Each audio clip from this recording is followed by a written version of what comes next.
यसमा सफल भयो भने शेरबहादुरको सरकार ढल्छ हैन, चुनावको घोषणा हुन्छ, न अब बहुमतको सरकार बन्छ न चुनाव हुन्छ। त्यसपछि काम गर्ने कसले?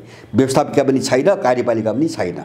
त्यसपछि जम्मै कामहरू चाहिँ स्वेच्छापूर्वक जबरजस्ती सर्वोच्च अदालतको नामबाट गराउने र एउटा घोडाको चाहिँ लगाम जस्तो लगाएर चाहिँ अगाडि बढ्ने योजनामा पश्चिमाहरू लागेका छन्।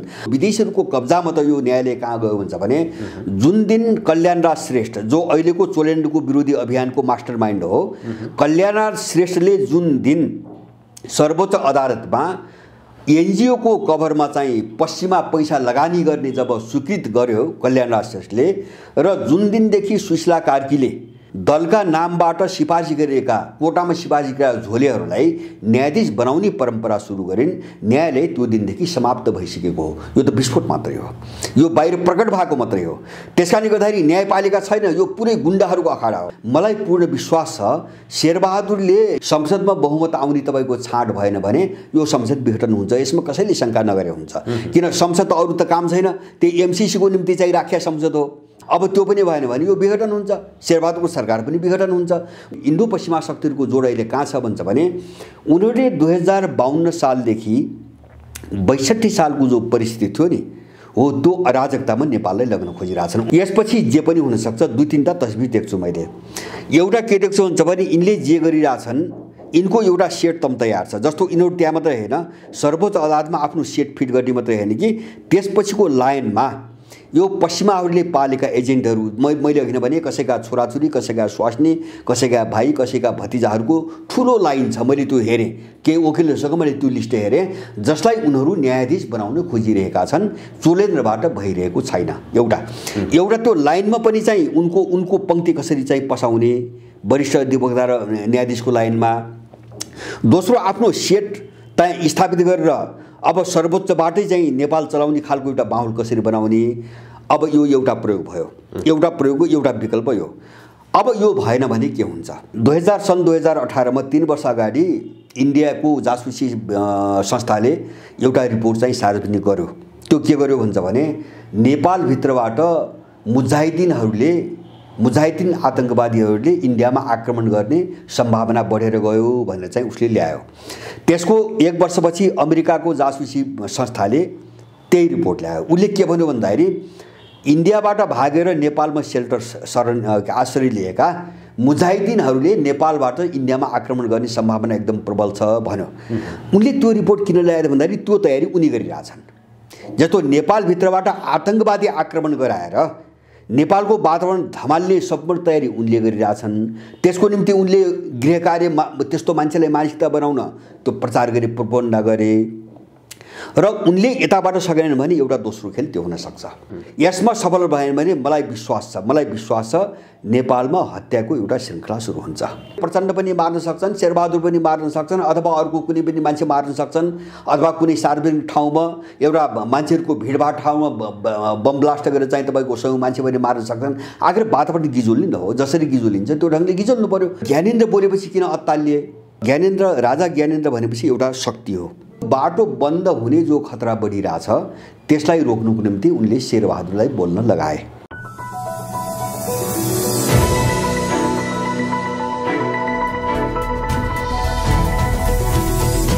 हिमाल अनलाइन टिभी। नेपालको पछिल्लो राजनीतिक परिस्थिति, घटनाक्रम र यसले ल्याउन सक्ने परिणामको विषयमा कुराकानी गर्नका लागि राजनीतिक विश्लेषक त्रिमूल नेपालका अध्यक्ष भरत दाहाल हुनुहुन्छ। दाइ, स्वागत छ यहाँलाई। हजुर, धन्यवाद। दशैंपछि हामीले कुराकानी गरेका छैनौँ, झन्डै 1.5 महिना हुन लागेछ यहाँसँग कुराकानी नगरेको। यो 1.5 महिनाको अन्तरालमा नेपालको राजनीतिक घटनाक्रम जसरी विकसित हुँदै गइरहेको छ, यो विषयमा केन्द्रित रहेर आज हामी छलफल गर्छौँ। सुरुवात कहाँबाट गरौँ भने राजा ज्ञानेन्द्रको सम्बोधनबाट गरौँ। फुलपातीको दिन राजा ज्ञानेन्द्रले देश र जनताको नाममा सम्बोधन गर्नुभयो। त्यो सम्बोधन पश्चात विभिन्न प्रकारका विश्लेषणहरू आए। त्यो सम्बोधनलाई कसरी लिन सकिन्छ, त्यहाँबाट सुरुवात गरौँ। धन्यवाद प्रदीप भाइ। मैले अब यो विषयमा जानुभन्दा अगाडि 1-2टा चिजमा सबै नेपालीहरू स्पष्ट हुनुपर्छ। जस्तो कुनै पनि घटनालाई हेर्नको निम्ति त्यसलाई कसरी हेर्ने, कसरी बुझ्ने भन्ने कुरामा अलिकति दृष्टिकोणको प्रष्टता चाहिन्छ भन्ने लाग्छ मलाई। एउटा हामीले यो पछिल्लो दशैं पछाडिका घटनाक्रमहरूलाई हामीले स्वतन्त्र यसभन्दा पहिलेको इतिहाससँग कुनै सम्बन्ध नभएका अथवा चाहिँ एउटा पूर्ण विषय हुन् भनेर हामीले लिनु हुँदैन। यिनी पछिल्ला घटनाहरूलाई अब योभन्दा अगाडिको जो इतिहास छ, विशेष गरेर ६३ साल पछिको इतिहास, त्यसको निरन्तरता अथवा त्यसको पछिल्लो कडीका रूपमा हामीले लिनुपर्छ। त्यस कारणले गर्दाखेरि यिनी घटनाहरूलाई अघिल्ला घटनाहरूसँग अलग्याएर हामी बुझ्न सक्दैनौँ, त्यसले हामी फस्छौँ। किन भन्छ भने कुनै पनि घटनालाई स्वतन्त्र रूपले हेर्दाखेरि हामी त्यहाँ विभाजित जति पनि फ्याक्टर हुन्छन् कि यो कि त्योको पक्षमा हामी उह्यौँ भने एउटा समस्या पैदा हुन्छ। यो खतरा नआओस् भन्ने चाहिँ मेरो आफ्नो चाहिँ एउटा आग्रह छ। दोस्रो चिज हामीले के बुझ्नुपर्छ भन्छ भने यो एउटा प्रयोग हो। मैले धेरै पटक भनेको छु 2062-63 सालपछि नेपाल एउटा प्रयोगशालाको रूपमा अगाडि बढाइएको छ र अब जति पनि विषय यो बिचमा उठेका छन् तिनी चाहिँ विभिन्न खालका रसायनहरू हुन् हैन। अब एउटा विदेशी शक्तिहरूले हाम्रो देशलाई प्रयोगशाला बनाएर उनको अभिष्ट अनुसार उनको रणनीति अनुसारका सबै प्रयोगहरू गरिरहेका छन् हैन। कुन प्रयोगबाट चाहिँ के चिज हासिल गर्ने भन्ने चाहिँ उनको जो प्रयोग हो त्यही प्रयोगको सबै एउटा श्रृङ्खला हो। यो अहिलेसम्म आउँदाखेरि यससँग जोडिएको तेस्रो पाटो के हो भन्छ भने 2063 सालदेखि लगभग 72 सालसम्म, अझ भन्नुहोस् 12 बुँदे समझदारीदेखि 2072 साल संविधान बन्दासम्म नेपालभित्रको समीकरण भन्नाले जस्तो मान्छेहरूको समीकरण, आन्तरिक समीकरण, जस्तो मान्छेको बुझाइ, मान्छेको मानसिकता, भावना, ध्रुवीकरण कस्तो थियो भन्ने कुरा एउटा पाटो र अब नेपालको भूराजनीतिभित्र अन्तर्राष्ट्रिय शक्तिहरूको सन्तुलन कस्तो थियो भन्ने कुरा। यो 2072 सालपछि धेरै परिवर्तन आयो।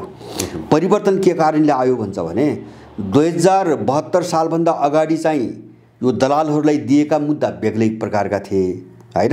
अब जो संविधानको वरिपरि जोडिएका थिए, जस्तो संविधान सभाबाट संविधान बनाएपछि यो मुद्दाहरू चाहिँ तपाईको हल हुन्छन् भन्ने खालको एउटा मान्छेलाई गुमराहमा पार्ने चाहिँ तपाईको खेल सुरु भएको थियो। अब ७० साल संविधान जारी भइसकेपछि तिनी मुद्दा त परे, अधिकांश मुद्दा त परे, तर समस्या त समाधान त भएन। यसले गर्दाखेरि उनीहरूले जो चाहिँ मुद्दा देखाएर मान्छेलाई अल्मल्याइरहेका थिए तिनी बिल्कुल झुट्टा, गलत र एकदमै चाहिँ बाहिरी शक्तिको मिश्रणमा मात्रै थिए। नेपालका वास्तविक समस्या ती थिएनन् भन्ने कुरा उजागर गर्यो। त्यसपछि बोल्ने ठाउँ बन्द भयो हैन, यिनीहरू बोल्ने ठाउँ बन्द भयो। जस्तो अहिले संहिता नभएर यस्तो भएको, अथवा चाहिँ राजा भएर चाहिँ यस्तो भएको, अथवा चाहिँ तपाईको धर्मनिरपेक्ष भएर यस्तो भएको, संविधान सभाले संविधान नबनाएको कारणले यस्तो भएको, अथवा कुनै दलको बहुमत नआएको कारणले यस्तो भएको, यो सबै भन्नेबाट बन्द भयो। अब भन्ने कुरो केही पनि छैन। 72 सालभन्दा अगाडिका कुरा भन्ने कुरा केही पनि छैन। अब विदेशीहरूलाई समस्या के पर्यो त भन्दाखेरि अब उनको अनुकूलको वातावरण पनि बनिरहेको छैन हैन। अब उनले भन्न लगाएका मुद्दाहरू पनि सबै सकिए। गर्ने के त भन्दाखेरि अब उनीहरू नयाँ प्रयोगमा गए। अब नयाँ प्रयोगभित्र म 2-3टा चिजहरू मैले बारम्बार उठाउने गरेको छु। जस्तो त्योभन्दा पहिले पनि 63 सालपछि जस्तो इतिहासमाथि आक्रमण भयो, नेपाललाई बहुराष्ट्रिय राज्य स्थापित गर्न कोसिस गरे, नेपालको नाम बदल्ने प्रस्ताव आयो, नेपालको झन्डा बदल्ने प्रस्ताव आयो हैन। कसरी नेपालको तपाईँ पहिचान र अस्तित्व समाप्त पार्न सकिन्छ सबै कुरा भए। समाज विभाजित गर्ने, सामाजिक चाहिँ तपाईको द्वन्द्व चाहिँ अगाडि बढाउन जातीय राज्यका कुराहरू आए, सभ्यता संस्कृति मास्न धर्मनिरपेक्षताका कुराहरू आए आदि इत्यादि। समाधान इनको अपेक्षित उद्देश्य पूरा भएन। नभइसकेपछि यिनी कहाँ गए त भन्दाखेरि अब 72 सालसम्म उनी जुन समीकरण, राजनीतिक समीकरण चाहिँ बोकेर विदेश अगाडि बढ्न खोजेका थिए त्यो काम लागेन। नलागेपछि अब उनको अर्को रणनीति सुरु भयो। रणनीति सुरु को भन्छ भने जति पनि इन्स्टिट्युसनहरू छन्, जति पनि संस्थाहरू छन्, चाहे राजनीतिक संस्था, चाहे राज्यका संयन्त्रहरू हुन् हैन, संवैधानिक कानुनी संस्थाहरू हुन्, अब यिनलाई छिन्न भिन्न पारेर एउटा बेग्लै खालको अर्को समीकरण तयार पार्ने। जस्तो त्यो भनेको के भन्छ भने युरोपियनले हात हाले सबै पार्टीभित्र, अमेरिकनले हात हाले सबै पार्टीभित्र, इन्डियनले आरएसएसले हात हाल्यो सबै पार्टीभित्र। अब काङ्ग्रेस तपाईको माओवादी, एमाले, राप्रपा, मधेसवादीभित्र अब अमेरिकन एजेन्ट को, युरोपियन एजेन्ट को, इन्डियन एजेन्ट को, अब यो फिल्टर यसरी हुन थाल्यो। किन भन्छ भने सबैले आफ्नो अनुकूलको समीकरण खोज्न थाले र यिनमा विभाजन सुरु भयो। यिनको कलह त्यही कारणले आएको हैन। देखिएको विभाजन चाहिँ एकदम जस्तो चाहिँ एमाले नेकपा भन्ने त्यो ज्ञान किन फुट्यो होइन 2 वर्ष अगाडि जुटाएको ज्ञान चाहिँ किन फोडिदिए त भन्दाखेरि जुटाएर काम भएन होइन। जस्तो चाहिँ केपी ओलीको सरकार किन फालिदिए त भन्दाखेरि अब उनको सरकारले चाहिँ उनले भनेका अहम आधारभूत मुद्दाहरू चाहिँ तपाईँको हल गरिदिन सकेन। शेरबहादुरलाई अदालतबाटै नियुक्त गर्थे। अब शेरबहादुरले सक्दैन, उसलाई पनि फ्याँकिदिन्छन्, अराजकतामा लैजान्छन्। माने एउटा अब विखण्डनको प्रयोग भइरहेछ। त्यो विखण्डनको प्रयोग के को निम्ति त भन्छ भने अब जुन दलहरू अथवा जुन संस्थाहरू अथवा चाहिँ जे चिजहरू गत्यावरोध भए नि होइन, निकास निस्किने एउटा बाधकको रूपमा जो देखा परे, त्यहाँभित्र जटिलता पैदा भयो। त्यो जटिलतालाई तोडेर त्यसलाई सजिलो बनाउनको निम्ति एउटा विखण्डन र विभाजनको अर्को चाहिँ एउटा प्रयोग सुरु भयो। अब त्यसकै एउटा कडी चाहिँ तपाईँको अदालत हामीले देखिरहेका छौँ। अब तपाईँले जो भनेको कुरो कहाँ जोडिन्छ त भन्छ भने जस्तो राजा ज्ञानेन्द्र बोले होइन, राजा ज्ञानेन्द्र बोले त्यो चाहिँ एउटा वास्तविकताको अभिव्यक्ति हो होइन। उनले जे बोले त्यो चाहिँ एकदमै सकारात्मक छ, यथार्थ कुरा बोलेका हुन्। मलाई लाग्छ अब पहिलेको बोलीभन्दा उनी धेरै प्रष्ट र धेरै खुलेर बोलेका छन्, धेरै आयाम समेटेका छन्। जस्तो राजनीतिक आयाम भयो, भ्रष्टाचारको आयाम भयो, अब चाहिँ विदेश नीति असन्तुलित भएको कुराहरू भए, न्याय प्रणाली मरेका कुराहरू भए, माने समग्रमा राज्य प्रणाली बेकममा भयो भन्ने चाहिँ तपाईँको निष्कर्ष छ त्यहाँ होइन। अब त्यसबाट उनीहरू अत्तालिए। त्यसबाट उनीहरू किन अत्तालिए त भन्छ भने मैले भने नि शक्ति सन्तुलन र समीकरण पुरै उल्टिसकेको छ। जस्तो 12 बुँदे समझदारी गराउँदाखेरिको नेपालभित्रको चाहिँ समीकरण पनि छैन होइन। नेपाली जनताबाट यो दलाल तत्त्व बिल्कुल विस्थापित भइसकेको छ होइन, मनोवैज्ञानिक रूपमा विस्थापित भइसकेको छ एउटा। अघि अर्को पोइन्ट मैले भने नेपालभित्रको अन्तर्राष्ट्रिय शक्ति सन्तुलन उल्टिसकेको छ। जस्तो हिजो के थियो भन्छ भने अब 62 सालको कुरो गर्नुहुन्छ भने इन्डियाको एकाधिकार, अब संविधान सभासम्म तपाईँको आउँदाखेरि इन्डो पश्चिमाहरूको एकाधिकारमा भएको शक्ति सन्तुलन अहिले त्रिआयामिक भएर त्रिकोणात्मक भएर गयो। त्यसभित्र एउटा छ वेस्टर्न फोर्स होइन, पश्चिमा शक्ति छ, अर्को चाहिँ तपाईँको इन्डियन छ, अर्कोतिर सिनो रसियन छ होइन, चाइनिज र रसियनहरूको एउटा समीकरण छ। यो त्रिकोणात्मक समीकरणले यस्तो सन्तुलन बनाइदियो कि त्यो सन्तुलनले 12 बुँदे र त्यसपछि त्यसको आडमा भएका रणनीतिहरू अगाडि बढ्न असम्भव भयो। अब हो त्यहाँ हो छटपट्टि, त्यहाँ हो छटपट्टि। जस्तो एमसीसी एउटा यसको राम्रो नमुना हो हामीले बुझ्ने। एमसीसी 4 वर्षदेखि संसदबाट पारित हुन सकेको छैन। पारित केले हुन दिएन त भन्छ भने शक्ति समीकरणले हुन दिएन होइन। यो जनताको विरोधी होइन, शक्ति समीकरण र अन्तर्राष्ट्रिय शक्ति समीकरणले एमसीसी पारित गर्न दिएन। यो समस्यामा त उनीहरू त फसे। अब यो सङ्कट जसरी उनीहरूको बल्झियो नि, अब सङ्कट त यिनीहरूको पहिलेदेखि थियो। तर ज्ञानेन्द्र बोलेपछि किन अत्तालिए त भन्छ भने राजा ज्ञानेन्द्र भनेपछि एउटा शक्ति हो होइन, व्यक्ति मात्रै होइन, एउटा शक्ति हो। 250-300 वर्षदेखि नेपालमा चाहिँ तपाईँको सत्तामा रहेको एउटा शक्ति हो। उसको धेरै ठुलो जालो छ, ऊ एउटा फोर्स हो, शक्ति केन्द्र हो होइन। शक्ति मात्रै नभएर शक्ति केन्द्र हो। त्यस कारणले त्यसको बोलीले यिनीहरूमाथि असर गर्छ स्वाभाविक रूपमा। मैले 1-2 ठाउँ पनि भने त्यही कारणले हो। जस्तो ज्ञानेन्द्रको अभिव्यक्ति अब कस्तो खालको चाहिँ अभिव्यक्ति हो भन्ने कुरा बुझेर नै यिनी काउन्टरमा आउन सकेनन्, डराए, प्रतिवादमा आउन सकेनन्। अब त्यसपछि अर्को खेल सुरु भयो। खेल त अब गृहकारी त पहिलेदेखि हुन थाल्यो। अब यो रणनीति पछिल्लो मैले भने नि नेपालमा भएका अहिले मुख्य गरिकन ध्यान इतिहासमाथि हमला भयो, समाजमाथि भयो, अर्थतन्त्रमाथि भयो, मान्छेको मनोविज्ञानमाथि भयो, सारा चिज भयो। र त्यस्तै एउटा टार्गेट सिस्टम हो। मैले धेरै पटक भनेको छु होइन, मैले 5-7 वर्ष अगाडिदेखि भन्दै आएको छु। विदेशीको एउटा मूलभूत टार्गेट चाहिँ लक्ष्य चाहिँ तपाईँको सिस्टम भङ्ग गर्ने हो। जस्तो नेपाललाई सिस्टमविहीन पद्धति र प्रणालीमा चल्दै नचल्ने चाहिँ देश, त्यो भनेको नियम कानुन र विधिले नचल्ने देश होइन। अब त्यो भएपछि के हुन्छ? चरम अराजकता। त्यसको निम्ति यिनले क्रमबद्ध के गरे? सिस्टम भङ्ग गर्न दल सिद्ध्याए, ग्याङमा परिणत गरे। यिनले निजामती कर्मचारी सिद्ध्याए होइन। जस्तो अहिले नेपालको ब्युरोक्रेसी भनेको त्यो अपराधिक ग्याङहरूको झुन्ड मात्रै हो त्यो होइन। सबै झोलेहरू मात्रै छन्। एउटा झोलेले माओवादीको प्रतिनिधित्व गर्छ, अर्को झोलेले एमालेको, अर्को झोलेले काङ्ग्रेसको, अब अर्को झोलेले राप्रपा र चाहिँ मधेसवादीको। अनि यिनको आवरणमा विदेशीले सबै मान्छे परिचालन गरेका छ।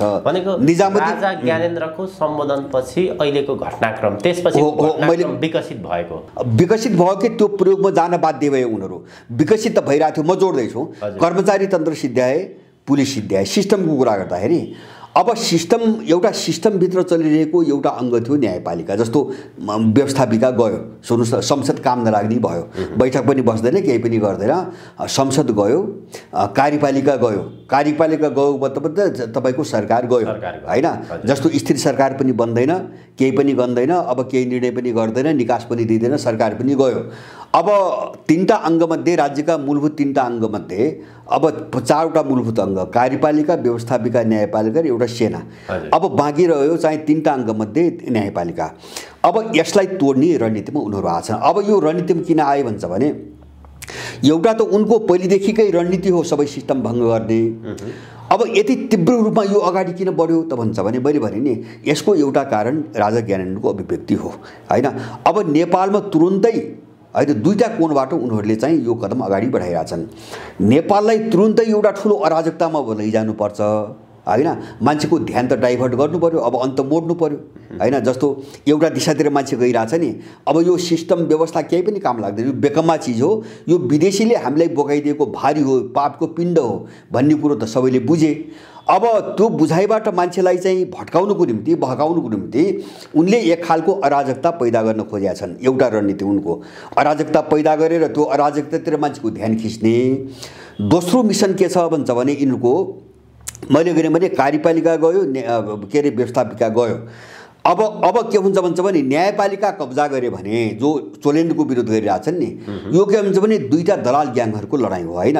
मैले भने एउटा हाम्रो देशको राजनीतिक पृष्ठभूमिबाट अलग्गिएर हामीले यसलाई छुट्टै घटनाको रूपमा बुझ्यौँ भने हामी फस्छौँ। मैले किन भनेको भन्छ भने हामी कि चोलेन्द्र ठिक भन्नुपर्ने ठाउँमा जानुपर्छ कि तिनका विरोधी ठिक भन्ने ठाउँमा जानुपर्छ होइन। ठिक त कोही पनि होइनन्। अहिले हाम्रो सरकार मात्रै के हुन्छ भने बढी बेठिकको हो। अहिले यति बेलाको पछिमा बढी बेठिकको हो, हामीले हेर्ने त्यति मात्रै हो। त्यस कारणले यिनीहरू कहाँ गए भन्छ भने व्यवस्थापिका सके, कार्यपालिका सके। अब पश्चिमाहरूले चोलेन्द्रलाई विस्थापित गरेर सर्वोच्च अदालतभित्र आफ्नो ग्याङ, उनले पालेको ग्याङ स्थापित, एउटा सेट स्थापित गर्न खोजिरहेछ होइन। र अब त्यो किन गर्न खोजिरहेछ अदालतभित्र भन्छ भने जस्तो मैले भने संसद पनि छैन, अब सरकार पनि काम नलाग्ने भयो। त्यसपछि अब मलाई लाग्छ तपाईको यसमा सफल भयो भने शेरबहादुरको सरकार ढल्छ होइन, चुनावको घोषणा हुन्छ, न अब बहुमतको सरकार बन्छ न चुनाव हुन्छ। त्यसपछि काम गर्ने कसले? व्यवस्थापिका पनि छैन, कार्यपालिका पनि छैन। त्यसपछि जम्मै कामहरू चाहिँ स्वेच्छापूर्वक जबरजस्ती सर्वोच्च अदालतको नामबाट गराउने र एउटा घोडाको चाहिँ लगाम जस्तो लगाएर चाहिँ अगाडि बढ्ने योजनामा पश्चिमाहरू लागेका छन्। र यो सबै पश्चिमा मुभ हो भन्ने कुरो कहाँबाट बुझिन्छ भन्छ भने नेपालको न्याय प्रणालीको चाहिँ तपाईँको यो बहसमा, विवादमा जब Amnesty international, human rights watch जस्ता लगायत 3वटा चाहिँ साम्राज्यवादी अङ्गहरू जब बोले र चोलेन्द्रमाथि कारबाही गर्नुपर्छ भन्ने भावमा जो वक्तव्य दिए नि, त्यसले गर्दाखेरि यो एकदम नाङ्गो पश्चिमा मिसन हो। र यो मिसन कहाँ जोडिया छ भन्छ भने जस्तो चाहिँ नेपालको भू राजनीतिलाई उनको चाहिँ एउटा सैनिक बेस बनाएर, उनको चाहिँ एउटा बेस क्याम्प बनाएर यहाँबाट चाहिँ चीन विखण्डनको चाहिँ तपाईँको लडाइँ कसरी अगाडि बढाउने भन्ने चाहिँ मूल मुद्दासँग जोडिएको छ, जो मैले बारम्बार भन्दै आएको छु। नेपालले जो यस्तो बनाइयो नि 47 साल यता, अब यसको एउटा कडी चाहिँ तपाईँको त्यो स्टेसन बनाउन उनीहरूलाई समस्या के छ अहिले पश्चिमाहरूलाई भन्छ भने जस्तो अफगानिस्तानबाट भागे, अहिले पश्चिमाहरूको समस्या के छ भन्छ भने उनले एसियामा एउटा थाई स्टेटको रूपमा एक ठाउँ जमिन पाइरहेका छैनन् होइन। पाकिस्तानले दिएन, मध्य एसियाले दिएन होइन, अब पूर्वी एसियामा सकिरहेका छैनन्, आसियानमा सकिरहेका छैनन्, ताइवानमा सकिरहेका छैनन्। त्यस कारणले अब नेपालमा जो कोसिस यिनको हो यो पनि असफल भयो भने यिनीहरू एसियाबाटै भाग्नुपर्छ, त्यो समस्यामा यिनीहरू छन्। त्यस कारणले गर्दाखेरि नाङ्गो रूपमा चाहिँ तपाईँको संलग्नता देखाएर अब कसरी नेपालको सर्वोच्च अदालत कब्जा गरेर उसलाई रबर स्ट्याम्प बनाएर, उसलाई एउटा एनजिओ बनाएर चाहिँ आफ्नो काम अगाडि बढाउने भन्ने रणनीति मात्रै छ। यसमा यहाँका मान्छेका सानातिना दरिद्र स्वार्थहरू छन्। कसैका स्वास्नी न्यायाधीश बनाउनु छ, वरिष्ठ अधिवक्ता बनाउनु छ, कसैका छोराछोरी छन्, कसैका नातेदार छन्, कसैका भ्रष्टाचारका केस छन् होइन, त्यो मिलाउनु छ, सामसुम पार्नु छ, जोगिनु छ, कसैका ज्यानमारा केसहरू छन्। अब यिनका आफ्ना स्वार्थ पनि छन्, मूल स्वार्थ उनको। अब अहिले विरोध गर्नेहरू को हुन्छ भने म तपाईँलाई तपाईँलाई एउटा उदाहरण दिउँ। यो टोटल्ली अमेरिकन र युरोपियनको मुभ हो भन्ने कुरो कहाँबाट बुझिन्छ भन्छ भने यो पूर्व न्यायाधीश समाज भन्ने न्यायाधीशहरूको एउटा अवकाश प्राप्त न्यायाधीशहरूको एउटा समाज बन्या छ। त्यसको टोटल्ली फन्डिङ युरोपियनहरूको छ, पुरै युरोपियन फन्डिङबाट चल्या छ। अब जो यो बार एसोसिएसन छ यो पुरै पश्चिमा युरोपियन अमेरिकन फन्डिङबाट चल्या छ हैन। समस्या त कहाँबाट आयो भन्छ भने जस्तो विदेशीहरूको कब्जामा त यो न्यायालय कहाँ गयो भन्छ भने जुन दिन कल्याणराज श्रेष्ठ जो अहिलेको चोलेन्द्रको विरोधी अभियानको मास्टरमाइन्ड हो, कल्याणराज श्रेष्ठले जुन दिन सर्वोच्च अदालतमा एनजिओको कभरमा चाहिँ पश्चिमा पैसा लगानी गर्ने जब स्वीकृत गर्यो कल्याणराज श्रेष्ठले, र जुन दिनदेखि सुशीला कार्कीले हैन दलका नामबाट सिफारिस गरिएका कोटामा सिफारिस गरेका झोलेहरूलाई न्यायाधीश बनाउने परम्परा सुरु गरिन्, न्यायालय त्यो दिनदेखि समाप्त भइसकेको हो। यो त विस्फोट मात्रै हो, यो बाहिर प्रकट भएको मात्रै हो। त्यसकारणले गर्दाखेरि न्यायपालिका छैन, यो पुरै गुण्डाहरूको अखाडा हो। एउटा स्वाभाविक रूपमा उठ्ने प्रश्न चाहिँ तपाईँले जे पश्चिमाहरूले सर्वोच्चलाई प्रयोग गरिरहेको छ, आफ्नो मिसनमा होमिन खोजिरहेको छ भनेर भन्नुभयो। पश्चिमाको मिसनमा प्रधान न्यायाधीश चोलेन्द्र शमशेर राणा कहाँनिर बाधक बने, कसरी बाधक बने भने? होइन, कसरी बाधक बने भन्दाखेरि यस्तो हो, जस्तो दलालहरू जस्तो चोलेन्द्रलाई ल्याउँदाखेरि पनि त यत्रो बार्गेनिङ भएको नि त। जस्तो एउटा दलाली नगरिकन बार्गेनिङ गरिकन चोलेन्द्र आएका त होइनन् हैन। त्यो बेला पनि त चोलेन्द्रको विरुद्धमा धेरै आवाज उठायो नि हैन। धेरै लामो चाहिँ तपाईँको विरोधपछि चोलेन्द्रलाई चाहिँ अनुमोदन गरे दलहरूले, उनले एउटा प्रयोगको निम्ति गर्न लगाए हैन। तर मैले भने नि जस्तो अब सबै व्यक्ति अथवा संस्थामा के हुन्छ भन्छ भने बाहिरको फ्याक्टरको असर त पर्छ।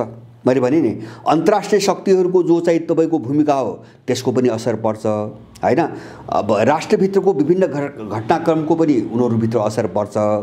अब त्यो असरको कारणले के हुन्छ भन्छ भने उनीहरूलाई जुन ढङ्गले प्रयोग गर्न खोजिएको त्यो ढङ्गले अगाडि बढ्दैन, केस अगाडि बढ्दैन। त्यस कारणले उनले चाहिँ योभन्दा अलि राम्रो को भन्ने छान्नुपर्ने बाध्यता आउँछ। जस्तो ओलीको सरकार भन्नुहोस्, ओलीको सरकार त्यो चाहिँ अमेरिकनहरू इन्डियनहरूको चाहिँ दलाली गर्ने चाहिँ वृत्तभन्दा बाहिरको सरकार हो होइन हैन। कोसिस त गरे हो नि त, कोसिस त ओलीको सरकारले कतिसम्म कोसिस गरे हो त भन्छ भने के अरे चाहिँ संविधानको 2/3 बहुमतले 2279 नम्बरको धारा अनुसार 2/3 बहुमतले पारित गर्नुपर्ने एमसीसीको केस हैन, संसदको सामान्य बहुमतले गरे पुग्छ हैन। एमसीसीको हकमा 2/3 लागू हुँदैन भनेर क्याबिनेटबाट निर्णय गराउनु त ओली सरकार हो। त्यहाँसम्मको दलाली त गरे हो नि। तर मैले भने नि यो बाहिरको जो असर हुन्छ नि, विभिन्न तत्त्वहरूको जो असर पर्छ नि, त्यसले जो भित्र जटिलता पैदा गर्छ, त्यो जटिलताले त्यो बाटो खोलेन हैन। जस्तो त्यो पार्टीभित्र विवाद आयो हैन। अब सुझाव आयोग बन्यो, झलनाथको चाहिँ एउटा कार्यदल बन्यो, अब 2 किता भयो, अहिले बहुमत पुगेन, बहुमत नपुग्ने भयो। त्यसपछि अब ओलीबाट हुँदैन भने फ्याँकिदियो, ओलीलाई अगाडि बढा त हो नि। त्यही ओली र प्रचण्डको बहुमत बनाएर सबै काम अगाडि बढाउने भनेर उनले जुटाइदिएको। अब त्यहाँभित्रको चाहिँ किन पोलिटिक्स त जटिल चाहिँ एउटा हो हैन। राजनीतिलाई सामान्य ढङ्गले यसमा त जस्तो तपाईँ हामी जो एकचोटि बोल्छौँ, बोल्दाखेरि पो सजिलो देखिन्छ त, कुरा पो सजिलो देखिन्छ। तर बोलिसकेपछि त्यसको रिएक्सनमा जति पनि तत्त्वहरू जुझ्न आउँछन् नि, त्यसले एउटा कम्प्लिकेसन पैदा गर्छ, एउटा जटिलता पैदा गर्छ र हामीलाई बाँध्छ। त्यस कारणले त्यो हामीलाई बाँध्यो भने हामी जे बोल्छौँ नि त्यो सिधो दिशामा हामी जान सक्दैनौँ, सिधा बाटोमा जान सक्दैनौँ। चोलेन्द्रको त्यही भयो, ओलीको त्यही भयो। अब ओलीबाट नहुने भयो हैन, जटिलता पैदा भयो। अब उनले के गरे, संसदबाट काम नचल्ने भएपछि उनले सर्वोच्च प्रयोग गरे, सिधै चाहिँ तपाईँको शेरबहादुर नियुक्ति गर्थे हैन। अब शेरबहादुरले सकिरहेको छैनन्, सुन्नुहोस् है, एमसीसी शेरबहादुरले सकिरहेको छैनन्। मलाई पूर्ण विश्वास छ शेरबहादुरको उसमा पनि संसदमा बहुमत आउने तपाईँको छाँट भएन भने यो संसद विघटन हुन्छ, यसमा कसैले शङ्का नगरे हुन्छ। किन संसद त अरू त काम छैन, त्यही एमसीसीको निम्ति चाहिँ राख्या संसद हो हैन। अब त्यो पनि भएन भने यो विघटन हुन्छ, शेरबहादुरको सरकार पनि विघटन हुन्छ। उनले शेरबहादुर प्रयोग गर्छन्। अब यसबाट भएन भने योभन्दा अलिकति पावरफुल गर्न सक्ने कुनै दलाल छ कि भने खोजी गर्ने हो त्यो खोजी शेरबहादुरबाट अब हुँदैन कि भन्दै जो स्थिति बन्दै गयो नि, अब त्यसको विकल्प खोजी गर्दैछन् सर्वोच्च अदालतबाट। मैले भन्न खोजेँ त्यस कारणले अब चोलेन्द्रले गल्ती के अरे चाहिँ अडान कहाँ राखे भन्ने कुरा होइन। यो के हो भन्छ भने दलालहरूभित्र चाहिँ उनको चाहिँ तपाईँको काम अलि दक्षतापूर्वक कसले गर्न सक्छ भन्ने कुरा मात्रै हो हैन। अहिलेको अलिकति नेपाली जनतालाई बुझाउनु पर्ने अथवा केही प्रश्न जिज्ञासाहरू छन्। न्यायालयभित्र जस्तो प्रकारको समस्या देखिएको छ, दुवै पक्ष प्रधान न्यायाधीश चोलेन्द्र शमशेर जबरा राणाले पनि राजीनामा नदिने, यता बार एसोसिएसन कानुन व्यवसायीहरूले पनि प्रधान न्यायाधीशलाई सर्वोच्च प्रवेश गर्न नदिने, यो दुई प्रकारको जे खेल छ यसमा सरकार पनि चुप छ। यो न्यायालयको केस भएको हुनाले यो केस न्यायालयले नै सुल्झाउनु पर्छ भनेर भनिरहेको छ। यसलाई यो डबल गेम खेलिरहेको छ दलहरूले कि अथवा यो निकास हुन नदिनुको कारण चाहिँ के हो? यो जस्तो यस्तो समस्या हामीले के बुझ्नुपर्छ भने दलहरूको भूमिकालाई हामीले कसरी बुझ्नुपर्छ भन्छ भने तपाईले भने जस्तो उनको दोहोरो भूमिका छ। अब उनको वरिपरिका जो झोले छन् नि, न्यायाधीशको मुकुण्डोमा वकिलको मुकुण्डोमा जो झोले छन् तिनी झोलेहरू चोलेन्द्रको विरुद्धमा खटाइएका छन् हैन, हामीले प्रष्ट रूपमा देखिरहेका छौँ। तर दलहरू बोल्न सकिरहेका छैनन् हैन। बाहिर फिल्डमा चाहिँ झोलेहरू खटाएको छ, आफू चाहिँ बोल्न सकिरहेको छैन। यसको कारण के हो भन्छ भने उनीहरू, मैले भने यसलाई दुई तीनटा आयामबाट हेर्नुपर्छ। पहिलो कुरो त चोरेनलाई ल्याउँदाखेरि यिनीहरूसँग धेरै सौदाबाजी भएको छ, यिनीहरू बाँधिएका छन्, किन ल्याएको त यिनले हो। यिनी सबै दलले त्यत्रो विरोध हुँदाहुँदै अब त तपाईँको ल्याएको त यिनै दलहरूले हो। त्यसकारणले एउटा सौदाबाजीमा उनीहरू बाँधिएका छन् र त्यो सौदाबाजीबाट मात्रै चोलेन्द्र आएका छन्। एउटा चिज अप्ठ्यारो त्यहाँ छ। दोस्रो चिज, झोले भने अनाधिकारिक तत्त्व भयो हैन। जस्तो राजनीतिक रूपले चाहिँ जवाबदेहीपूर्ण किसिमले जवाब दिनुपर्दा झोलेहरूले गर्ने गतिविधि त तपाईँको जिम्मेदार त पार्टी त हुँदैन, तर पार्टी बोल्यो भने त्यसको जिम्मेदारी लिनुपर्छ। अब यो समस्या कहाँ हो भन्छ भने जब न्यायालयभित्र चोलेन्द्र भर्सेस अर्को पक्ष भनेर विभाजित भइसकेपछि अब अर्को पक्षलाई जुन शक्तिले मुभ गरिरहेको छ हैन, त्यसको विरुद्धमा लड्ने शक्ति त चाहिँ चोलेन्द्रको वरिपरि त अब चाहिँ तपाईँको गतिविधि सुरु गर्छ। त्यसैले अन्तर्राष्ट्रिय शक्तिको पनि ध्रुवीकरण भयो, स्वाभाविक रूपमा ध्रुवीकरण हुन्छ हैन। अब एउटाले जस्तो मानुस् न, जुन पक्षले चाहिँ तपाईँको चोलेन्द्रलाई विस्थापित गरेर जुन खतरनाक डिजाइन अगाडि बढाइरहेछ त्यसलाई रोक्नको निम्ति अर्को पक्ष छ अब सक्रियता हुन्छ, सक्रिय भयो त्यसमा। बिल्कुल स्वाभाविक शक्ति त हुन्छ नै। त्यसकारणले चोलेन्द्रको शक्ति कमजोर छैन एउटा। अहिले अन्तर्राष्ट्रिय समीकरणको कोणबाट हेर्दाखेरि पनि चोलेन्द्रको शक्तिलाई कमजोर भन्न सकिँदैन, एउटा कारण। दोस्रो कारण के हुन्छ भने जस्तो चोलेन्द्रको वरिपरि तपाईँको आन्तरिक राजनीतिका धेरै फ्याक्टरहरू जोडिया छन्। जस्तो सामान्यतः सरस्वती के बुझिन्छ भन्छ भने अहिले चोलेन्द्रको विरोध गर्नेहरू कस्तो देखिन्छ भन्छ भने यही चाहिँ विदेशीले थोपरेको जो अपराध छ नि, यो अपराध जुन शासन प्रणाली छ यसलाई जसरी पनि जोगाउनुपर्छ, जसरी पनि बचाउनुपर्छ अग्रगमनको नाममा हैन, जसरी पनि चाहिँ नेपाल विरुद्धको यो मिसनलाई सुरक्षित राख्नुपर्छ भन्ने तत्त्व सबै चाहिँ तपाईँको चोलेन्द्रको विरुद्धमा जोडेको छ नाङ्गो रूपमा हैन। अब अर्को तत्त्व के छ भन्छ भने यो अभिशाप हो, यसको विकल्प खोज्नुपर्छ हैन। जुन प्रणाली छ यसको विकल्प खोज्नुपर्छ, यो अभिशाप हो भन्ने जो तत्त्व छ नि, आन्तरिक तत्त्व हामी देशभित्रको, त्यो तत्त्व अलिकति सहानुभूतिशील चाहिँ तपाईँको चोलेन्द्रप्रति चाहिँ बन्दै गएको चाहिँ तपाईँको देखिँदैछ। त्यस कारणले अब यो विवादमा चाहिँ तपाईँको आन्तरिक रूपमा पनि कित्ताबन्दी भयो, अन्तर्राष्ट्रिय शक्ति पनि तपाईँको कित्ताबन्दी हुँदै जाने स्थिति आयो हैन। अब यो लडाईँ कहाँ गयो त, अब कहाँ जोड्यो त भन्छ भने घुमाइफिराइ नेपालको भूराजनीतिलाई कसले प्रयोग गर्ने भन्ने दिशातिर गयो हैन। नेपालको भूराजनीतिलाई कुन डिजाइनमा प्रयोग गर्ने भन्ने दिशातिर यो गयो।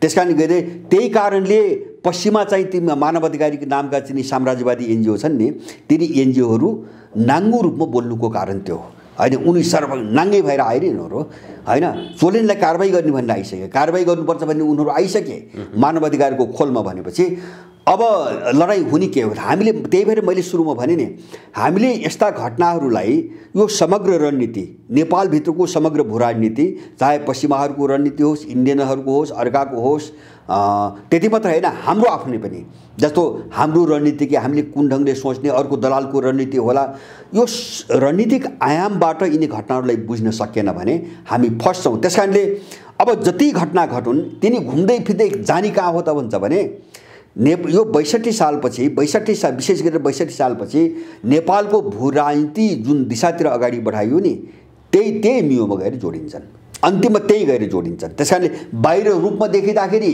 यिनी कहिले चाहिँ न्यायालयमा देखिए जस्तो हुन्छ, कुनै दलको झगडा जस्तो देखिन्छ होइन, कुनै चाहिँ पुलिसभित्रको चाहिँ प्रतिस्पर्धा जस्तो देखिन्छ तर यसको मियो कहाँ हुन्छ भन्छ भने नेपालको भूराजनीतिक सङ्कट के हो त्यही मियोमै गएर जोड्ने नाभि त्यही हो।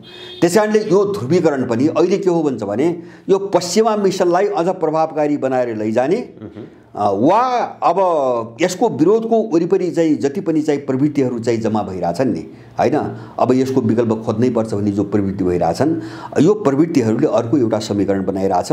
त्यो समीकरण फेरि एउटै सोचको होइन, तर भूमिकाको कारणले, उनीहरू बिचको अन्तर्विरोधको कारणले त्यो तुलनात्मक रूपमा यो भन्दा यो भन्ने एउटा समीकरण बन्छ। एउटा गुणात्मक समीकरण हुन्छ, एउटा तुलनात्मक समीकरण हुन्छ। जस्तै यहाँ भन्नुभयो नि पश्चिमाले न्यायालयलाई प्रयोग गरेर आफू अनुकूलको समीकरण बनाउन खोजिरहेको छ भनेर भन्नुभयो। प्रधान न्यायाधीशलाई राजीनामा दिएर आफू अनुकूलको प्रधान न्यायाधीश ल्याउन खोजिरहेको छ। मानौ त्यो मिसन उनीहरूको सफल भयो भने त्यस पछाडिको आगामी मिसन उनीहरूको योजना चाहिँ कसरी अगाडि बढ्छ? मैले भने हो दुई तीनटा चिज हामीले चाहिँ हेर्नुपर्छ। अब ठ्याक्कै जस्तो उनीहरू त 1 2 3 4 5 धेरै विकल्प बनाएर अगाडि बढ्या हुन्छन् हैन, एउटैमा खेल्दैनन्। एउटा चिज हामीले बुझ्ने के हुन्छ भने यो एउटा मिसन हो भन्ने कुरो कहाँ बुझिन्छ भन्छ भने जसले विरोध गरिरहेको छ त्यसले संविधान र कानुन मान्छ कि मान्दैन। पहिले मान्छ भने तिनले मागेर चोलेनले राजीनामा दिने हो, त्यसको विधि हुँदैन, त्यसको पद्धति हुँदैन।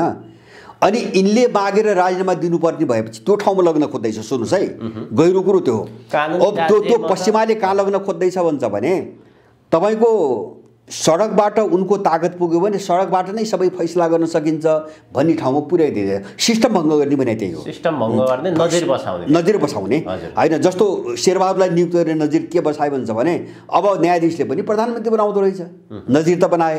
अब अर्को नजिर के बनाउँदैछन् भन्छ भने अब सडकबाट माग गरेर धम्काएर धम्की देखाएर जब चाहिँ प्रधान न्यायाधीशलाई चाहिँ राजीनामा गराउन सकिन्छ भने त्यो अर्को नजिर बन्छ हैन। अब दुईटा नजिर त हुने भयो हैन।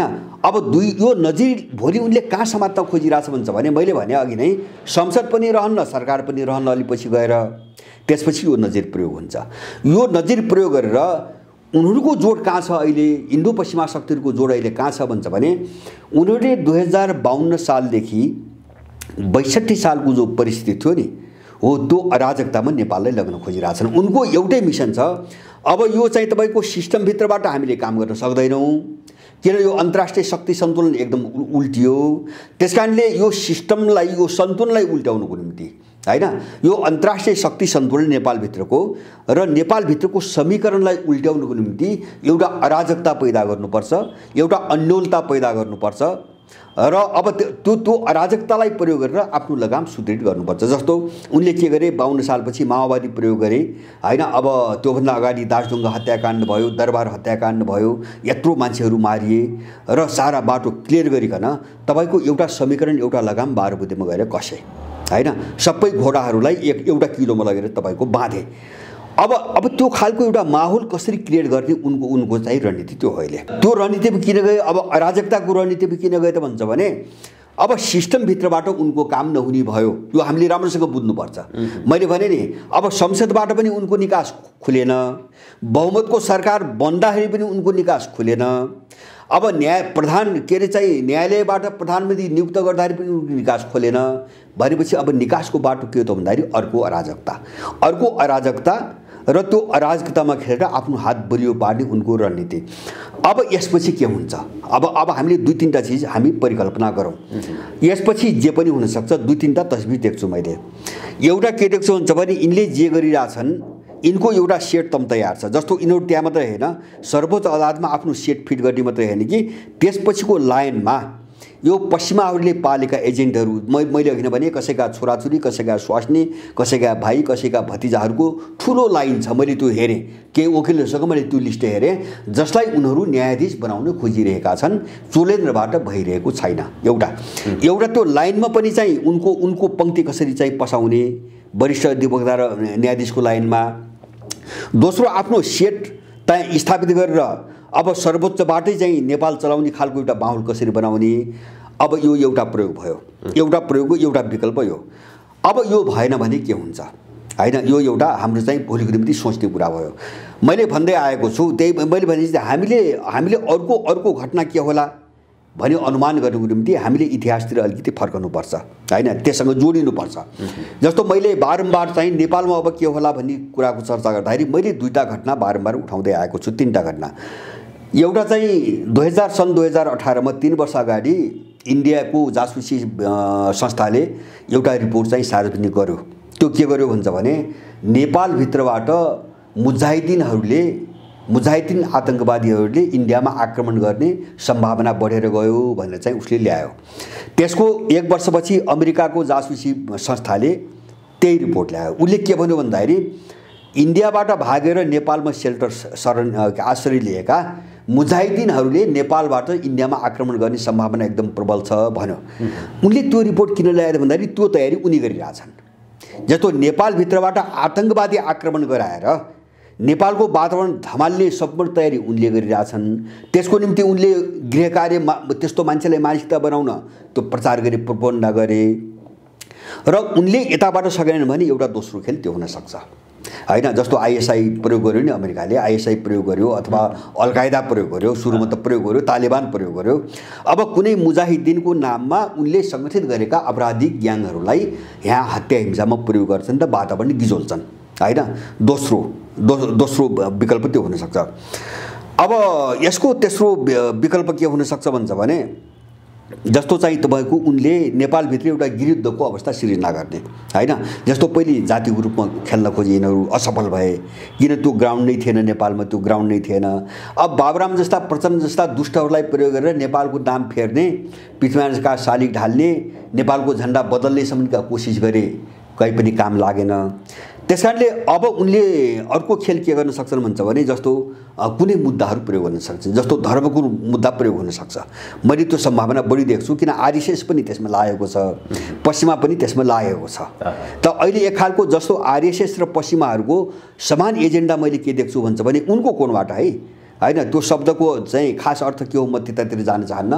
उनीहरूले हिन्दू राज्य लेखाएर चाहिँ अर्को पङ्क्तिको ठ्याक्कै एउटा मोर्चा बनाउन खोजिरहेछ जो इन्डियामा गरे हैन। जो राम मन्दिरको नाममा चाहिँ अब आरएसएस प्रयोग गरेर अनि चाहिँ तपाईको त्यहाँका क्रिस्चियनहरू, त्यहाँका चाहिँ अम्बेडकरवादी बुद्धिस्टहरू अथवा चाहिँ तपाईको जैनहरू अथवा चाहिँ इस्लाम मुस्लिमहरूको एउटा मोर्चा बनाइदियो उनीहरूले र इन्डिया ठ्याक्कै हिन्दू भर्सेस गैर हिन्दू एउटा सम्प्रदायमा धार्मिक समाजमा विभाजित भयो। अब त्यो विभाजनको एउटा वातावरण यहाँ सिर्जना गर्ने खेलमा उनीहरू लागिरहेछन् अहिले हैन।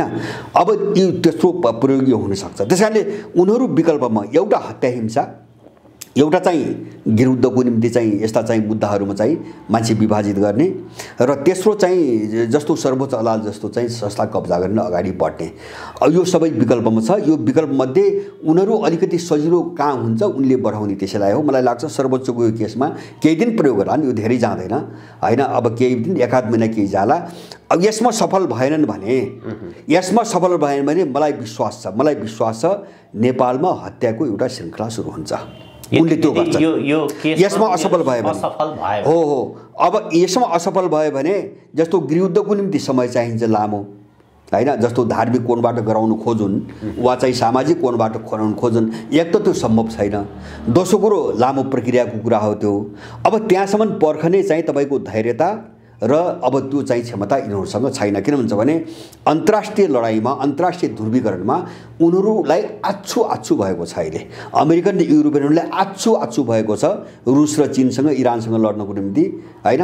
त्यसकारणले गर्दाखेरि त्यो चाहिँ तपाईको वर्षौंसम्म पर्खिने, 6 महिना पर्खिने स्थिति यिनीहरूको छैन। 6 महिनाभित्र नै यिनी कहाँ पुग्ने हुन् भन्ने अन्तर्राष्ट्रिय वातावरण बनिरहेछ। त्यसकारणले गर्दाखेरि मलाई लाग्छ बढी सम्भावना एउटा हत्याको श्रृङ्खला सुरु हुन्छ। अब उनले त सबैलाई प्रयोग गरे हो, उनको को नजिक को टाढा हामीले त्यसरी हेर्नु हुँदैन। दलाल उनको आफ्नो पनि होइन, ऊ प्रयोगको निम्ति अगाडि सारिएको हो। असफल भयो भने वातावरण धमाल्न उनले प्रचण्ड पनि मार्न सक्छन्, शेरबहादुर पनि मार्न सक्छन्, अथवा अर्को कुनै पनि मान्छे मार्न सक्छन्, अथवा कुनै सार्वजनिक ठाउँमा एउटा मान्छेहरूको भिडभाड ठाउँमा बम ब्लास्ट गरेर चाहिँ तपाईँको 100 मान्छे पनि मार्न सक्छन्। आखिर वातावरण गिजोल्ने न हो, जसरी गिजोलिन्छ त्यो ढङ्गले गिजोल्नु पर्यो। उनी अब यस पछाडि अगाडि बढ्ने कदम त्यही हो हैन।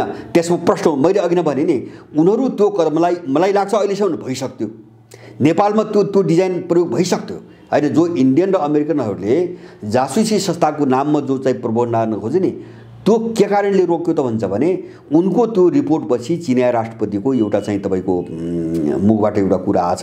अब धेरै बहस पनि भयो। अब नेपाल के अरे चीनका विरुद्धमा कसैले गतिविधि गर्यो चीनका विरुद्धमा भयो भने त्यसको चाहिँ तपाईँको हाडखोर पनि बाँकी रहन्न भन्ने जुन अभिव्यक्ति दिए होइन, त्यसपछि ती रिपोर्टहरू चाहिँ त्यो लेखिन बन्द भएको छ।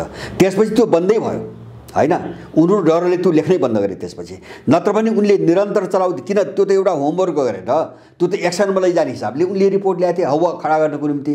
अब अर्को धम्की आएपछि त्यसका विरुद्धमा काउन्टरमा अर्को धम्की आएपछि उनको त्यो कदम बन्द भएको छ अहिले। त्यसपछि सन् 2020-2021 यो 2 वर्ष भयो त्यस खालको व्यक्ति यिनीहरूको आएको छैन। तर चाहिँ केही उपाय लागेन भने गिरफ्तारी त गरेका छन्, अपराधीहरू त पालेका छन् यहाँ। जस्तो चाहिँ एमसीसी को विरोध गर्नेहरूलाई चाहिँ तपाईँको राजद्रोहको मुद्दा चढाउनुपर्छ, झुन्ड्याउनुपर्छ भन्ने जस्ता क्रिमिनलहरू त उनले पालेका छन् होइन। यस्ता खालका मान्छेहरू प्रयोग गरेर यस्तो हत्या हिंसाको चाहिँ एउटा चाहिँ बाटोमा नेपाललाई धकेल्ने कोसिस हुनसक्छ। त्यो सम्भावना एकदम प्रबल छ अब छ। तर निष्कर्ष के हो त भन्छ भने जस्तो यो होला चाहिँ, किन अब भत्किसकेको राज्य, बिग्रिसकेको देश, यस्तो अराजकता यो सामान्य ढङ्गले सहज ढङ्गले एउटा प्रक्रियाबाट त अब यो समाधान त हुँदैन यो होइन। जस्तो तपाईँ हामी चाहिँ के भन्छ भने न्यायाधीशले कुरो बुझेको छैन, नेताले कुरो बुझेको छैन, कर्मचारीले कुरो बुझेको छैन, हामी त त्यसो भन्न त सक्दैनौँ किन यिनीहरू सबै अपराधी भए, यिनी सबै त अपराधी भए। त्यस कारणले गर्दाखेरि यसको निष्कर्ष के हुन्छ भने एउटा जटिल भइसकेको क्यान्सर भइसकेको एउटा परिस्थिति छ, यसको निकास सहज त हुँदैन, एउटा पीडा त हुन्छ, क्षति त हुन्छ अब। तर मैले भन्न खोजेको के हुन्छ भने त्यसको नतिजा, त्यसको परिणाम यिनको पक्षमा अब जाँदैन, कुनै पनि हालतमा यिनको पक्षमा जाँदैन। निकास चाहिँ सहज तरिकाले हुँदैन होइन, यो पीडादायी नै हुन्छ। अब यो पीडा भन्ने शब्दभित्र चाहे तपाईँको रगतको कल्पना गर्नुहोस् होइन, चाहे चाहिँ तपाईँको अब दमनको कल्पना गर्नुहोस्, चाहे चाहिँ अरू चिजको कल्पना गर्नुहोस्, त्यो के हुन्छ म भन्न सक्दैन। तर अनुमान कल्पना के गरेका छन् भने नेपालको अहिलेको जे पछिल्लो राजनीतिक परिस्थिति छ, न्यायालयभित्र जस्तो प्रकारको विवाद सृजित भएको छ, सङ्कटकालतर्फ जाने सम्भावना पनि छ भन्छ। त्यो बाटो कतिको खुला छ, कति छ? होइन, त्यो एउटा एकदम विकल्प हो। त्यो एउटा जस्तो मैले भने नि उनले आफ्नो लगाम कसरी बनाउने उनको सारगुरु त्यति हो। उनको लगाम चाहिँ राज्यमा कसरी बनाउने सार तत्त्व त्यही हो। मैले भने त्यो रक्तपात पनि हुनसक्छ, त्यो सङ्कटकाल पनि हुनसक्छ होइन। अब त्यो के छ सर्वोच्च कब्जा गरेर चाहिँ सबै काम अब त्यहीबाट गर्ने एउटा मोडेलमा पनि जान सक्छ। तर त्यसको निष्कर्ष हामी निष्कर्षमा मात्रै ध्यान दिउँ। त्यसको निष्कर्ष यो सबैको निष्कर्ष के भन्छ भने उनीहरूले नेपालभित्रको शक्ति सन्तुलन र शक्ति समीकरण होइन, जो बाह्य र आन्तरिक दुवै छ, यो आफ्नो पक्षमा पार्न खोजिरहेका छन्। मूल कुरो त्यही हो। त्यो कसरी पर्छ उनीहरू त्यो प्रयोग गरिरहेका छन् होइन। तपाईँले भनेको सङ्कल्पपाल पनि एउटा विकल्प हो, उनीहरूको एउटा विकल्प हो होइन, त्योभित्र त्यो विकल्प पनि पर्छ। तर निष्कर्ष के हो भन्छ मैले भने नि उनीहरू सफल हुँदैनन्। मैले बुझेको यति हो। उनीहरू किन सफल हुँदैनन् भन्छ भने त्यो अन्तिम क्षण, जस्तो मर्ने बेला त सम्पूर्ण शरीर तन्काउँछ मान्छेले भन्छन् नि, मर्ने बेला सास अन्तिममा जाने बेला त मान्छेले सम्पूर्ण शक्ति लगाउँछ होइन। शरीर चाहिँ एकदम अठिलो ढङ्गले चाहिँ तपाईँको सम्पूर्ण ताकत चाहिँ केन्द्रित हुन्छ, सेन्ट्रलाइज हुन्छ हो। यिनको शक्ति केन्द्रीकरणको चाहिँ परिस्थिति हो अहिले। अब त्यो के कारणले हो त भन्छ भने त्यो के कारणले सफल हुँदैनन् त भन्छ भने जस्तो उनीहरूको अन्तर्राष्ट्रिय ध्रुवीकरणमा उनको हात धेरै कमजोर, धेरै खोकुलो भइसकेको छ। मैले अघि नै भने अहिले सरसर्ती परिदृश्य हेर्दाखेरि पनि मैले हेर्छु होइन। अब इन्डो पश्चिमा शक्तिहरूको एकहोरो भागदौड मात्रै छ। विगत 5-7 वर्ष त अहिले मात्रै होइन, एकहोरो भागिरहेका छन्, अर्को पक्षले एकहोरो लखेटिरहेको छ होइन। एउटा केसमा पनि चाहिँ पश्चिमाहरूले आफ्नो हात माथि पार्न सकेनन्। तपाईँको क्रिमियादेखि सरसर्ती हेर्नुहोस्, Venezuela, Afghanistan, Iraq, Iran, Israel होइन त, जस्तो तपाईँको ताइवान, हङकङ अथवा चाहिँ तपाईँको अब मध्य एसिया सबै कोसिस गरे, बेलारुस, युक्रेन सबै कोसिस गरे, उनीहरू कहीँ पनि सकिरहेका छैनन्। बरु चाहिँ नतिजा के निस्किया छ भन्छ भने यो पछिल्लो कालमा पनि जस्तो अहिले पश्चिमाहरू रुसको एकहोरो लखेटाइमा परिरहेछन् होइन। जस्तो अमेरिकन कयौँ जहाजहरू लखेटे, चाइनिजहरू लखेटे, रुसियाहरूले लखेटे। मलाई के लाग्छ भन्छ भने उनको हिजोको पोजिसनमा उनीहरू अन्तर्राष्ट्रिय राजनीतिक शक्तिमा हुन्थे भने उनले धेरै पहिले नै कारबाही गरिसक्थे। त्यो रुसमाथि पनि गर्थे, चीनमाथि पनि गर्थे, अर्कोमाथि पनि गर्थे होइन। यिनले चाहिँ एउटा तौलले हेर्ने उनले आक्रमण गर्छन् कि गर्दैनन्, कति खतरा हुन्छ भन्ने एउटा बुझ्ने प्रक्रियामा उनीहरू त्यो दिशातिर गएका छन्। र अब त्यसको अर्थ नेपालमा के हो, नेपालमा त्यसको के मतलब त हैन। जस्तो युक्रेन र बेलारुसको केसमा रसियनहरूले लखिदिरहेछन् पश्चिमाहरूलाई, ताइवानमा चाहिँ तपाईँको चाइनिजहरूले चाहिँ तपाईँको लखिदिरहेछन्, हङकङमा असफल भए। त्यसको अर्थ नेपालमा के त भन्छ भने नेपालको भूराजनीतिक सङ्कट उनको रणनीतिसँग जोडिएको छ। यो हाम्रो कारणले उत्पन्न भएको होइन, यसको जरो नेपालभित्र तपाईँ कहीँ पनि पाउनुहुन्न हैन। तपाईँको चाहिँ जस्तो यिनी आन्दोलन भन्छ नि, यसको उत्थान र पतनको नाभि पनि नेपालमा कहीँ पनि छैन, सबै विदेशी मिसन हो। त्यस कारणले जब यो सबै विदेशी मिसन हो, इन्डो पश्चिमाहरूको मिसन हो भने अन्तर्राष्ट्रिय ध्रुवीकरणमा उनीहरू जति जति कमजोर हुँदै जान्छन्, नेपालभित्र त्यही अनुपातमा यिनी कमजोर हुँदै भएको यति हो। अहिले भएको यति हो, यिनी कमजोर हुन्छन्, कमजोर हुने रफ्तार बढिरहेछ, यिनी सफल हुँदै हुँदैनन्। किन भन्छ भने मलाई त विश्वास छ अहिले त्यो रूपमा जस्तो प्रकट भएको छैन, जस्तो न्यायले देख्यौ नि, यो त हिजै पनि त थियो नि त भित्र। जस्तो अहिले पैसा नखाएर कुन न्यायाधीशले फैसला गर्छ, कुन न्यायाधीशले न्यायको पक्षमा फैसला गर्छ हैन। जस्तो चोलेनको व्यथितिको कुरा गरिरहेछ नि, यिनी दलालहरूले, यिनी एनजिओको पैसा खाने दलालहरूले अब न्यायपालिकाभित्र चाहिँ विदेशी पैसा हाल्नु गलत हो भने बोल्छन् बोल्दैनन्? तपाईँ सोध्नुहोस् त, बोल्दैनन्, किन यिनी आफैले खान्छन् हैन। तपाईँको न्यायाधीशहरू अथवा वरिष्ठ अभियन्ताहरू दलको कोटाबाट चाहिँ नियुक्त गर्नुपर्छ भने चाहिँ त्यसको विरुद्धमा यिनी बोल्छ नि बोल्दैन? त्यो व्यथिति हो कि होइन? पश्चिमाहरूको मिसन प्रश्न के देख्यो भने अहिले यदि उनीहरूको मिसन सफल भएन भने त्यो राष्ट्रहरू अथवा जुन जुन राष्ट्रहरूमा उनीहरूले प्रयोग गरेका छन् त्यो राष्ट्रहरूमा उनीहरूले चाहिँ हत्या, हिंसा, अराजकता मच्याउने त्यो प्रकारको द्वन्द्व सृजित गरिदिने। एकदम अन्तिम उनीहरूको यदि त्यहाँ छोड्नै पर्यो भने अन्तिम एकदम एकदम एकदम होइन। तपाईँ अफगानी घटना हेर्नुहोस्, अफगानी घटनाहरू धेरै टाढा जानु पर्दैन। अमेरिकाले के गर्यो, अब तालिबानको नाममा चाहिँ त्यत्रो हत्या मचाइरहेछ, अफगानिस्तानमा त्यत्रो हत्या मचाइरहेछ हैन। अनि चाहिँ भित्र तालिबानसँग चाहिँ तपाईँको सम्झौता गरिरहेछ, जस्तो कतारमा गरे नि उनीहरूले 1 वर्ष अगाडि नै गरे। अब तालिबानको इमिरेट उनको के अफगान इमिरेट के भनेको छ उनको इस्लामिक भाषामा, त्यो इमिरेटको रूपमा मान्यता दिएर अनि त्यो लेटर प्याडमा त्यो नाममा सम्झौता गरेछ, अफगानिस्तानबाट हट्ने भन्ने सम्झौता गरेछ। र उसले के गरेछ भन्छ भने तिमीसँग मिलेर आइएसआई विरुद्ध हामी लड्छौँ भनेर तालिबानसँग डिल गरिरहेछ। यता घानीसँग के गरिरहेछ भन्छ भने अब तालिबानसँग लड्नको निम्ति गृहयुद्ध भड्काउनु पर्छ, त्यसकारणले गर्दाखेरि हतियार अब आम पब्लिकमा वितरण सुरु गर्नुपर्छ, किन अब गृहयुद्ध नबनाइकन तालिबानलाई रोक्न सकिन्न भनेर तपाईँको घानी मार्फत आम मान्छेमा हतियार बाँड्न लगाइरहेछ हैन। उता चाहिँ आइएसआईसँग लड्नको निम्ति तिमी र हामी सही संयुक्त काम गर्नु पर्यो भने चाहिँ तालिबानसँग भनिरहेछ र उसलाई इमिरेटको रूपमा मान्यता दिएर कागजमा हस्ताक्षर गरिरहेछ। यो त अस्ति भर्खरकै घटना हो, अफगानिस्तान भइरहेछ भनेपछि उनीहरूको त के हो भन्छ भने प्रयोग हो, जसलाई पनि प्रयोग हो हैन। अब जुन एजेन्डाले पनि त्यो चाहिँ एउटा ल्याबमा टेस्टको निम्ति राखेका एजेन्डाहरू हुन् हैन। यो एजेन्डाले हुन्छ कि त्यो एजेन्डाले, उही हामीले अब केमिस्ट्रीको प्रयोगशालामा चाहिँ तपाईँको पढ्दाखेरि विभिन्न रसायन हालेर चाहिँ प्रयोग गरे जस्तो न हो, त्योभन्दा बढी केही पनि होइन, यो केही पनि होइन। अब त्यसैको शिकार अहिले सर्वोच्च अदालत भएको हो, यो पहिलेदेखि भएको थियो। अहिले के भयो भन्छ भने उनले प्रयोग जस्तो अरू चिज प्रयोग भएर चाहिँ काम नलाग्ने भएपछि, नसक्ने भएपछि यो अब यसलाई नै त्यो ल्याबमा त्यो चाहिँ तपाईँको के अरे टेस्ट ट्युबमा यही सर्वोच्च न्यायाधीशहरू हालिदिइसकेपछि अब यो बाहिर विस्फोटभरि देखिया मात्रै हो, अरू केही पनि। हजुर दाइ, कार्यक्रमको लगभग हामी अन्त्यतिर छौँ। जाँदा जाँदै एउटा प्रसङ्ग जोडौँ जस्तो लाग्यो।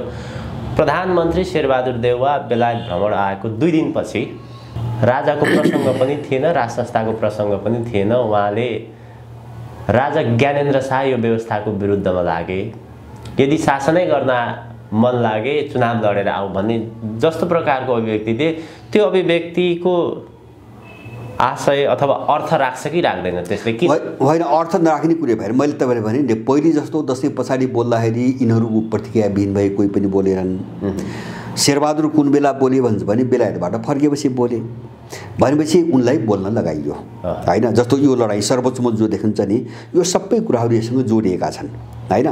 अब यो उलटपुलटलाई कसरी रोक्ने, त्यही राज संस्था पुनर्स्थापनाको प्रसङ्ग पनि कसरी रोक्ने भन्ने उनीहरू गएका छन्। उनलाई निर्देशन त्यही हो, शेरबहादुरबाट प्रश्न बुझ्ने, किन बोल्ने भए त पहिले बोलिहाल्थे नि हैन, बोल्ने भए पहिले बोलिहाल्थे। अब त्यो पश्चिमाहरूको रणनीति किन भन्छ भने दरबार हत्याकाण्ड गराएको उनीहरूले इन्डियनसँग मिलेर दरबार हत्याकाण्ड गराएको उनले, दार्जुङ्गा हत्याकाण्ड गराएको उनले। अब उनकै मिसनमा प्रचण्ड बाबुरामबाट यत्रो 17,000 मान्छे मराइयो, त्यसमा सेना प्रयोग भयो, सबै दल प्रयोग भए होइन। अब त्यो संयुक्त मिसनमै नै 62 सालपछि नेपाललाई यस्तो बनाइयो। अब यसैको निम्ति उनीहरूले चाहिँ यत्रो शक्ति र पैसा लगाए, अब काम भइरहेको छैन। त्यस कारणले गर्दाखेरि अब यो कोर्सै उल्टियो भने त उनको त च्याप्टर सबै बन्द हुन्छ अब होइन। उनको खेलको जति पनि चाहिँ रणनीतिक खेल अगाडि छ नि, अगाडि बढाउने जुन छ, यो सबै बन्द हुन्छ भोलि।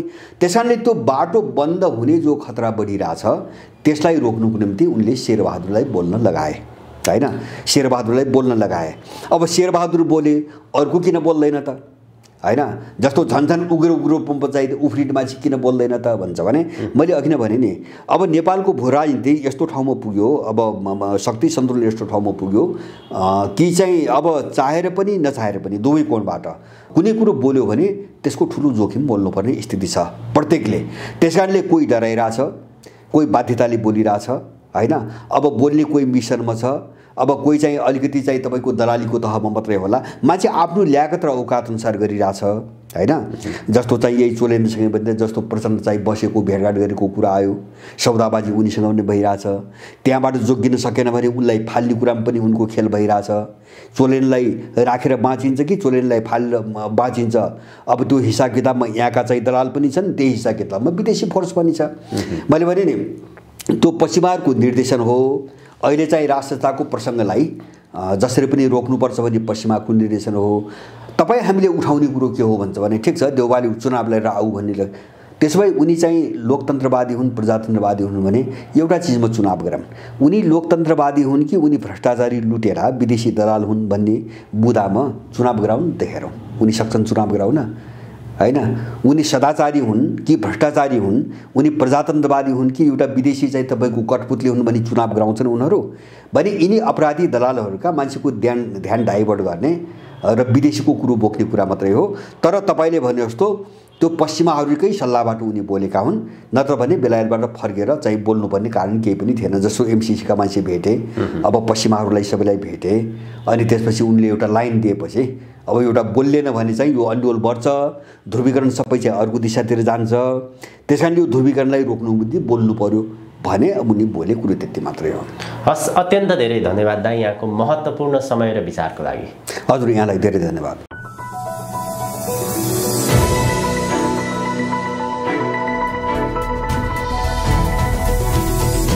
हिमाल अनलाइन टिभी।